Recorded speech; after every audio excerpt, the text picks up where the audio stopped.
Question number 1 is निम्न में से किस चार्टर अधिनियम के द्वारा ईस्ट इंडिया कंपनी के लिए केवल राजनीतिक कार्य निर्धारित किए गए थे।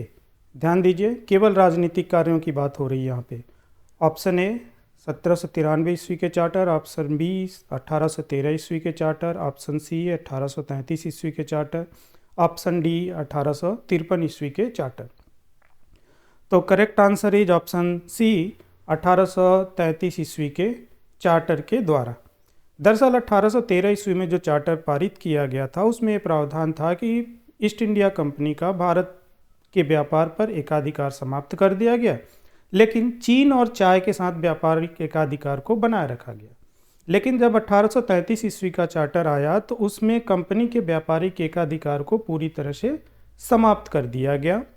साथ ही साथ कंपनी को इस बात का निर्देश दिया गया कि वह शीघ्र ही अपने सभी व्यापारिक कार्यों को बंद कर दे और केवल राजनीतिक कार्यों को ही करने का कार्य करे। तो एक व्यापारिक कंपनी से जो है उसके व्यापार को समाप्त करके यहाँ पे उसे एक राजनीतिक इकाई के रूप में जो है आगे बढ़ाने का कार्य जो है वो ब्रिटिश संसद के द्वारा किया जा रहा है। तो correct answer is option C सन 1833 ईस्वी के चार्टर के द्वारा। Next question is Pitt's India Act द्वारा स्थापित बोर्ड ऑफ कंट्रोल में कुल कितने सदस्य होते थे। Option A 4, option B 5, option C 6, option D 8। आपने इसको कई बार पढ़ा होगा पिट्स इंडिया एक्ट, क्योंकि बहुत इंपॉर्टेंट है और इससे सवाल हमेशा पूछे जाते हैं। तो अगर आपको इसका सही आंसर पता हो तो आप कमेंट सेक्शन में बताएं। वैसे इसका सही आंसर है ऑप्शन सी 6। दरअसल 1773 ईस्वी में जब रेगुलेटिंग एक्ट पारित किया गया तो उसमें बहुत सी कमियां थी। अब उन कमियों को दूर करने के लिए 1784 ईस्वी में जो है पिट्स इंडिया एक्ट लाया गया। अब 1784 ईस्वी के पिट्स इंडिया एक्ट द्वारा ब्रिटेन में कंपनी के मामलों का पर्यवेक्षण तथा उस पर नियंत्रण रखने के लिए ब्रिटिश संसद द्वारा 6 सदस्यों वाली एक बोर्ड ऑफ कंट्रोल की स्थापना की गई। बोर्ड ऑफ कंट्रोल को नियंत्रक मंडल के नाम से भी जाने जाते हैं। अब भाई इन 6 सदस्यों में एक तो ब्रिटेन का वित्त मंत्री होना था, दूसरा वहाँ एक राज्य सचिव स्तर का मंत्री होना था, और तीसरे नंबर पे इसमें 4 सदस्य जो है वो ब्रिटेन के प्रिवी काउंसिल से रखे जाने थे। तो बोर्ड ऑफ कंट्रोल में कुल मिला जुला के 6 सदस्य होने थे। बहुत इंपॉर्टेंट है, इस चीज को ध्यान में रखिएगा। Correct answer is option C. Next question is निम्न में से राज्य सचिव का पद किस चार्टर या अधिनियम के द्वारा बनाया गया था। ऑप्शन ए सन 1833 ईस्वी के चार्टर, ऑप्शन बी सन 1853 ईस्वी के चार्टर, ऑप्शन सी सन 1858 ईस्वी के अधिनियम, ऑप्शन डी सन 1861 ईस्वी के अधिनियम के द्वारा। तो correct answer is option C सन 1858 ईस्वी के अधिनियम के द्वारा। अब भाई ये 1858 ईस्वी का अधिनियम बहुत ही इंपॉर्टेंट है। आपको पता होगा कि 1857 ईस्वी के विद्रोह के बाद ब्रिटिश सरकार ने भारत में ईस्ट इंडिया कंपनी के शासन का अधिग्रहण कर लिया, मतलब कंपनी का राज जो है वो समाप्त हो गया। अब जो है भारतीय प्रशासन को पूरी तरह से कंट्रोल करने का काम जो है वो ब्रिटिश संसद या ब्रिटिश सरकार करेगी। अब वो किस तरह से करेगी, इसी को लेकर के 1858 ईस्वी के अधिनियम में बहुत से प्रावधान बनाए गए। अब उन्हीं प्रावधानों में से ये था कि एक सेक्रेटरी ऑफ स्टेट का पद बनाया गया, जिसे हम हिंदी में राज्य सचिव कहते हैं, और उस सेक्रेटरी ऑफ स्टेट की मदद करने के लिए एक 15 सदस्यों की काउंसिल ऑफ इंडिया बनाई गई, जिसे हम हिंदी में भारत परिषद कहते हैं। तो राज्य सचिव का पद जो है वो 1858 ईस्वी के अधिनियम के द्वारा बनाया गया। इस चीज़ को आपको ध्यान में रखना है। साथ ही साथ ये भी ध्यान में रखना है कि राज्य सचिव के मदद के लिए एक 15 सदस्यों वाले काउंसिल ऑफ इंडिया बनाई गई। यहाँ पे एक चीज़ मैं आपको और क्लियर कर दूं कि ये जो दोनों प्रावधान है वो ब्रिटेन में है, वो भारत में आकर के कुछ करने वाले नहीं है। मतलब कि ब्रिटेन से इन्हीं के द्वारा निर्देश मिलेगा भारतीय प्रशासन को देखने वाले वायसराय और उसके सहयोगियों को। तो राज्य सचिव और काउंसिल ऑफ इंडिया दोनों जो हैं वो ब्रिटेन से भारत के प्रशासन को रेगुलेट करेंगे, नियंत्रित करेंगे, एक तरह से ब्रिटिश सरकार के प्रतिनिधि के रूप में। तो correct answer is option C, सन 1858 ईस्वी के अधिनियम के द्वारा। नेक्स्ट क्वेश्चन इज, निम्न में से कैबिनेट मिशन ने सर्वप्रथम किस भारतीय नेता से बातचीत की थी? पूछा गया सवाल है, बहुत इंपॉर्टेंट है। Option A Jawaharlal Nehru, option B Mahatma Gandhi, option C Maulana Abul Kalam Azad, option D Mohammad Ali Jinnah. तो correct answer is option A Jawaharlal Nehru. अब भाई आपने पढ़ा होगा 23 मार्च सन 1946 ईस्वी को एक 3 सदस्यों वाला कैबिनेट मिशन जो है वो भारत के संवैधानिक समस्या का समाधान करने के उद्देश्य से ब्रिटेन की सरकार द्वारा भारत भेजा गया। अब यहाँ पे आने के बाद कैबिनेट मिशन का काम क्या था कि सबसे पहले वो प्रमुख भारतीय दलों के नेताओं के साथ बातचीत करें, बाद में जो उनकी योजना है उस योजना को वो प्रस्तुत करें। तो इसी क्रम में सबसे पहले कैबिनेट मिशन ने जो है पंडित जवाहरलाल नेहरू से बात की, दूसरे नंबर पे उन्होंने महात्मा गांधी से बात की, तीसरे नंबर पे उन्होंने मौलाना अबुल कलाम आज़ाद से बात की, और चौथे नंबर पे जो है उन्होंने मोहम्मद अली जिन्ना से बात की। तो correct answer is option A Jawaharlal Nehru. अगर आपको प्रश्न अच्छे लग रहे हों, परीक्षा के नज़रिए से महत्वपूर्ण लग रहे हों, तो कृपया आप चैनल को लाइक, शेयर एंड सब्सक्राइब करें, जिससे थोड़ा सा मुझे भी मोटिवेशन मिलेगा और मैं ऐसे अच्छे प्रश्नों को, स्टैंडर्ड प्रश्नों को आपके लिए लेकर आऊँगा जो परीक्षा में आपके लिए काफ़ी उपयोगी होंगे। तो ज़रूरी ये है कि आप चैनल को सब्सक्राइब कर लें, जिससे कि आने वाले वीडियो की नोटिफिकेशन आपको समय समय पर मिलती रहे और कोई भी वीडियो आपसे मिस ना होने पाए। और अगर वीडियो आप किस टॉपिक पे चाहते हैं, किस पैटर्न का चाहते हैं, इस संदर्भ में भी आप अपने सुझावों को ज़रूर बताएं कमेंट सेक्शन में, जिससे कि आगे आपको उस टॉपिक पे मैं वीडियो बनाकर दे सकूं। नेक्स्ट क्वेश्चन इज, निम्न में से सन 1945 ईस्वी के शिमला सम्मेलन में कांग्रेस पार्टी का नेतृत्व किसने किया था? Option A Sardar Vallabhbhai Patel, option B Jawaharlal Nehru, option C Abul Kalam Azad, option D Tej Bahadur Sapru. तो correct answer is option C Abul Kalam Azad. ध्यान दीजिए, शिमला सम्मेलन लॉर्ड वेवेल ने जो है इसको आयोजित किया था, उसमें कांग्रेस पार्टी के प्रतिनिधित्व की बात हो रही है और उसका लीडरशिप कौन किया था इसकी बात हो रही है। तो वायसराय वेवेल ने 14 जून 1945 ईस्वी को अपनी एक योजना प्रस्तुत की थी। पहली बात तो ये जान लीजिए कि वेवेल की वो योजना थी। अब इस योजना को उनके नाम पे वेवेल योजना के नाम से जाना गया। अब इस योजना पे भारतीय राजनेताओं के साथ विचार विमर्श करने के लिए उन्होंने भारतीय प्रतिनिधियों का एक सम्मेलन 24 जून से 24 जुलाई 1945 तक शिमला में आयोजित किया। ध्यान रखिएगा इस डेट को भी, 24 जून से 14 जुलाई सन 1945 तक। अब इसमें विभिन्न राजनीतिक दलों के जो है 21 प्रतिनिधियों ने, 21 प्रतिनिधियों ने जो है वो भाग लिया। अब इसमें कांग्रेस की तरफ से भाई भाग लेने वाले कौन कौन थे? 4 लोग थे। ध्यान रखिएगा चारों लोगों का नाम। पहला मौलाना अबुल कलाम आज़ाद, दूसरा पंडित जवाहरलाल नेहरू, तीसरा सरदार वल्लभ भाई पटेल और चौथा खान अब्दुल गफ्फार खान। 4 लोग जो हैं वो कांग्रेस की तरफ से शिमला सम्मेलन में भाग लेते हैं। लेकिन इन चारों लोगों में कांग्रेस का प्रतिनिधित्व जो है वो मौलाना अबुल कलाम आज़ाद कर रहे थे। मतलब इन चारों लोगों का लीडर जो है वो मौलाना अबुल कलाम आज़ाद को बनाया गया था। ये भी सवाल पूछा हुआ है और काफ़ी अच्छे लेवल का सवाल है, ये बार बार भी पूछा जाता है, रिपीट होता है, तो इसको आपको ध्यान में रखना है। Correct answer is Abul Kalam Azad. Next question is, Lord Mountbatten ने अपनी योजना कब प्रस्तुत की थी? ऑप्शन 3 मई सन 1947 ईस्वी, ऑप्शन बी 3 जून सन 1947 ईस्वी, ऑप्शन सी 18 मई सन 1947 ईस्वी, ऑप्शन डी 18 जून 1947 ईस्वी। तो correct answer is option B 3 जून सन 1947 ईस्वी। लॉर्ड माउंटबेटन ने 3 जून सन 1947 को अपनी योजना प्रस्तुत की। अब भाई इनकी योजना क्या थी? इन्हीं की योजना के अनुसार भारत का जो है वो विभाजन किया गया। तो एक तरह से ये कह सकते हैं कि भारत विभाजन की योजना कब अस्तित्व में आई, तो वो भी आपका सही जवाब बनेगा 3 जून सन 1947 ईस्वी को, जबकि लॉर्ड माउंटबेटन ने अपनी योजना प्रस्तुत की और इसी योजना के अनुसार भारत विभाजन को जो है अंतिम रूप दिया गया।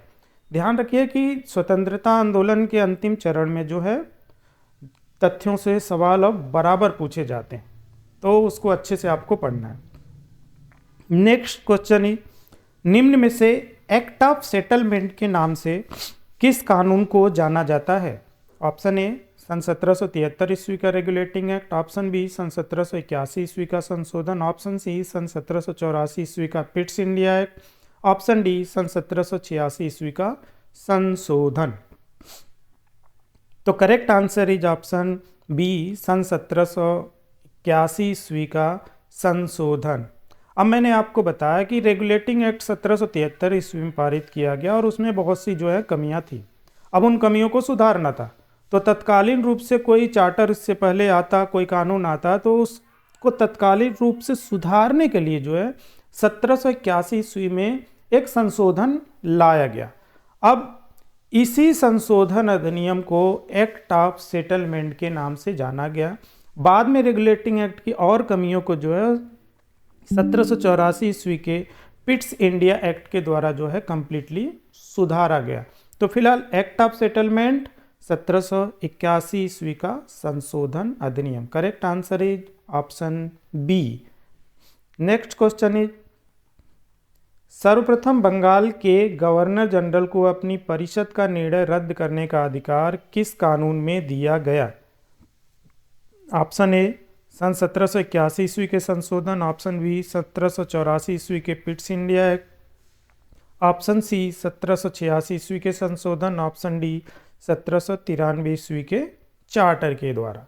बहुत इंपॉर्टेंट है क्योंकि यहाँ पे परिषद के निर्णय को रद्द करने की बात हो रही है, मतलब एक तरह से परिषद के संदर्भ में गवर्नर जनरल को जो है वो सुप्रीम पावर देने की बात हो रही है। तो correct answer is option C सन 1786 ईस्वी के संशोधन के द्वारा।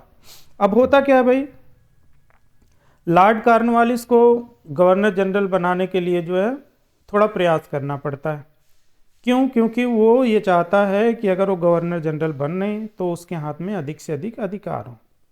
तो सर्वप्रथम 1786 ईस्वी में जो संशोधन अधिनियम पारित किया गया, उस संशोधन अधिनियम के द्वारा लॉर्ड कॉर्नवालिस को अपनी परिषद के निर्णय को रद्द करने का अधिकार प्रदान कर दिया गया।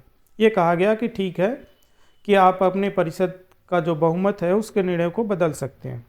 क्यों? क्योंकि आप देखेंगे 1773 ईस्वी के रेगुलेटिंग एक्ट में क्या प्रावधान था।